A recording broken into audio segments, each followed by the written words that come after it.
नमस्कार। आदर्श coaching classes के इस वीडियो लेक्चर में आप सभी का स्वागत है। तो दोस्तों, आज हम लोग फिर एक बार इंपॉर्टेंट प्रश्नों की श्रृंखला को लेकर आगे बढ़ रहे हैं और ये प्रश्न जो है चैप्टर 3 के ही बहुत ही महत्वपूर्ण प्रश्न है। इसको आप लोग ध्यानपूर्वक नोट डाउन करेंगे। मैं बार बार बोल रहा हूँ कि आपके प्रश्न इसी के इर्द गिर्द बनेंगे। हो सकता है कि यही प्रश्न आपको उठा कर दें, लेकिन इसी टाइप के प्रश्न आपके एग्जाम में सब बनेंगे। तो आप लोग ध्यानपूर्वक इन सभी प्रश्नों को नोट डाउन किया करें और इसको आराम से जो है आप लोग तैयारी कर सकते हैं और पेपर में अच्छा कर सकते हैं। तो चलिए दोस्तों, ये प्रश्न जो बोला है कि एक समांतर प्लेट संधारित्र के प्लेटों का क्षेत्रफल 100 सेंटीमीटर स्क्वायर है, ठीक है, तथा दोनों प्लेटों के बीच वैद्युत क्षेत्र की तीव्रता 100 न्यूटन प्रति कूलम है, तो प्लेट पर कितना आवेश है। तो पहले समांतर प्लेट संधारित्र के प्लेटों का क्षेत्रफल को दिखाते हैं। ए से क्षेत्रफल ए बराबर दे दिया है 100 सेंटीमीटर का स्क्वायर, और सेंटीमीटर के स्क्वायर को मीटर स्क्वायर में चेंज करना होगा, तो 10 के पावर -4 से जो है इसमें गुणा करना ही होगा दोस्तों। तो मीटर स्क्वायर में चेंज होगा। ध्यान रखिए, सेंटीमीटर को मीटर में बदलने के लिए 100 से भाग करते हैं, लेकिन सेंटीमीटर स्क्वायर को मीटर स्क्वायर में चेंज करने के लिए 10,000 से भाग करना होगा। इसलिए मैं 10,000 को 10 के पावर 4 लिखेंगे, ऊपर लेके जाएंगे तो 10 के पावर -4 हो जाएगा।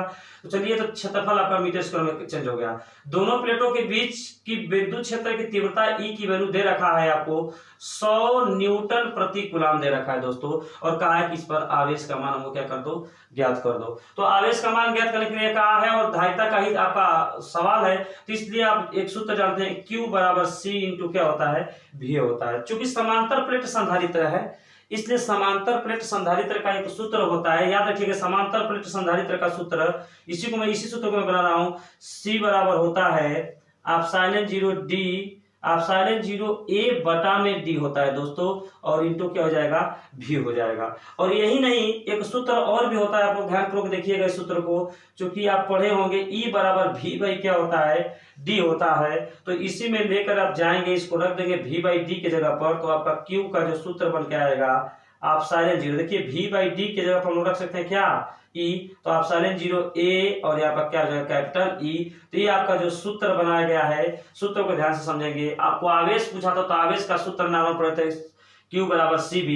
चूंकि समांतर प्लेट संधारित्र है, तो समांतर प्लेट संधारित्र C की जगह पर समांतर प्लेट संधारित्र की धारिता का सूत्र लगा दिया एप्सिलॉन 0 A बटे में D, और V बाई D एक हो गया कि नहीं हो गया। तो एक सूत्र होता है E बराबर V बाई D।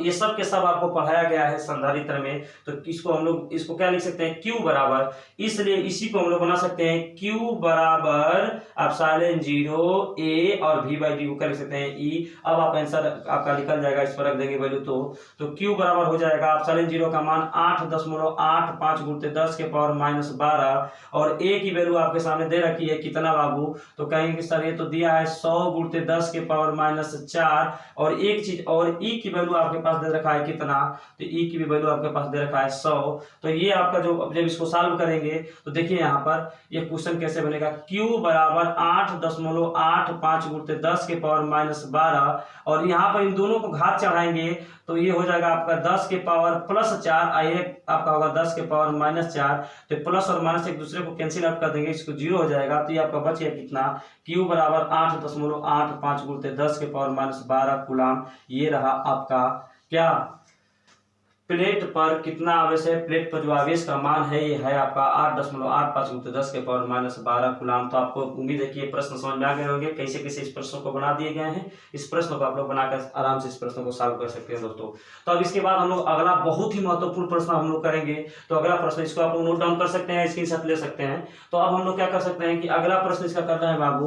अगला प्रश्न क्या बोला, इसको देखिए। अगला प्रश्न, प्रश्न नंबर 2 को इसको सॉल्व करते हैं। प्रश्न नंबर 2 बोला कि 3 माइक्रो कूलम का एक बिंदु आवेश x y निर्देशांक तंत्र के मूल बिंदु पर स्थित है।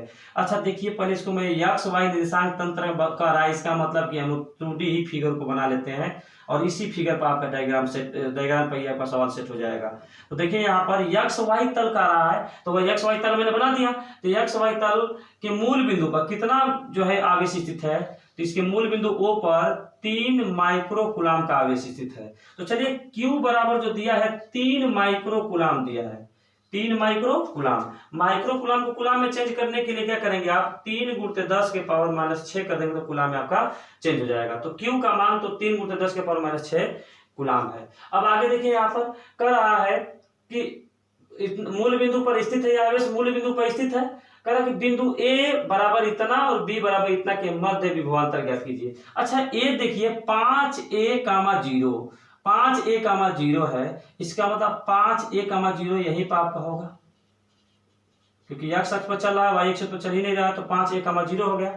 फिर इसके बाद कह रहा है कि -3a + 4a, तो माइनस और प्लस किस में होता है, दूसरे के में, तो कहीं इधर ही आपका बिंदु b है और यहीं पर आपका दिया है क्या -3a,4a, और कहा है बाबू क्या कि बिंदु इतना और इतना के मध्य विभवांतर निकालना है, इन दोनों के मध्य हमको विभवांतर ज्ञात करना है। तो विभवांतर जब ज्ञात करना तो आपको घबराना नहीं है। अब यहाँ पर आप लोग ध्यानपूर्वक देखिए, ये वाली दूरी, इसका मतलब कि ये वाली दूरी कितना है, तो कहेंगे सर ये वाली दूरी तो हमारा 5a है। ठीक, यहाँ पर देखिए, अब देखिए अब आपको ये वाला दूरी निकालना होगा, ये वाला दूरी, ये दूरी आपको कैसे निकलेगा, तो देखिए यहाँ से इसको हम लोग ऐसे मिला देंगे तो इधर का दूरी आपका 3a है और ये ऊपर वाला दूरी कितना है आपका है, तो x अक्ष पर 3a चले हैं और y अक्ष पर कितना चले हैं दोस्तों, तो 4a चले हैं। तो ये दूरी निकालने के लिए ये कर्ण है, ये लंब है और ये आधार ये कर्ण है। तो हम लोग OB की दूरी निकालने के लिए OB चित्र में देखिए दोस्तों, चित्र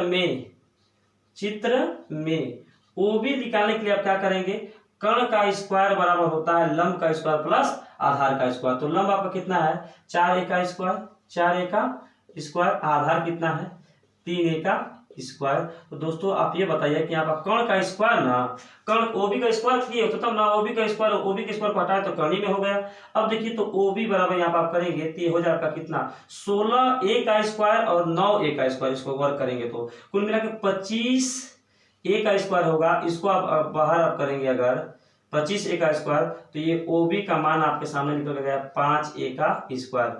आपको एक सूत्र पता है, हम लोग क्या कहते हैं, बिंदु ए पर विभव निकालते हैं, बिंदु बी पर विभव निकालते हैं, दोनों को घटा देंगे हमारा विभवांतर निकल जाएगा।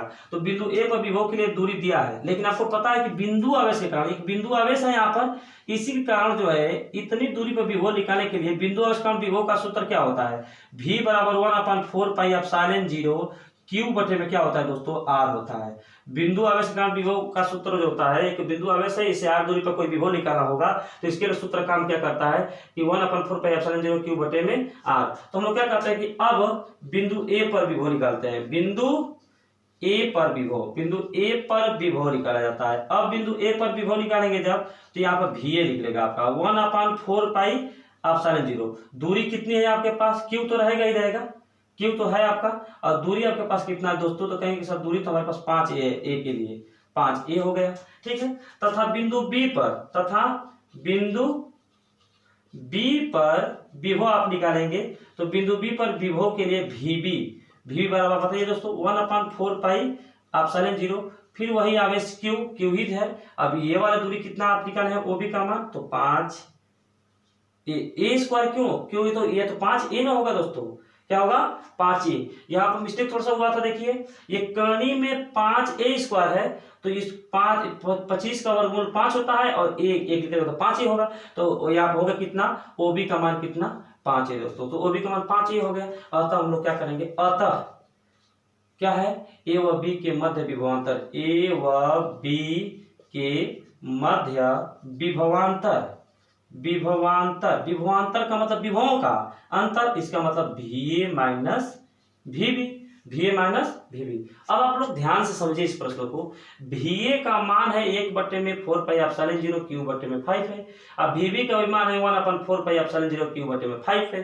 तो देखिए यहाँ पर ये भी आपका ये आगे रखेंगे इसके जगह पर, और ये जो है माइनस करके यहाँ पर रखेंगे, तो दोनों सेम है, तो करके कितना आ जाएगा 0। तो आपका आंसर क्या निकलेगा दोस्तों, A व B के मध्य जो विभवांतर होगा वो कितना होगा, 0 होगा। आप इस प्रश्न को समझिएगा, इस प्रश्न को समझने में ही आप जो है समझकर ही इस क्वेश्चन को कर सकते हैं। तो आप लोग अभी समझ पाए हैं, VA प्लस में था तो VA की जगह पर रखेंगे, ये VB और माइनस में तो VB की जगह पर रखेंगे, तो प्लस और माइनस काटेगा तो कितना आएगा आंसर आपका 0। तो आपका आंसर है दोस्तों क्या, VA माइनस VB का मान 0। तो उम्मीद है कि आपको ये प्रश्न समझ में आया होगा।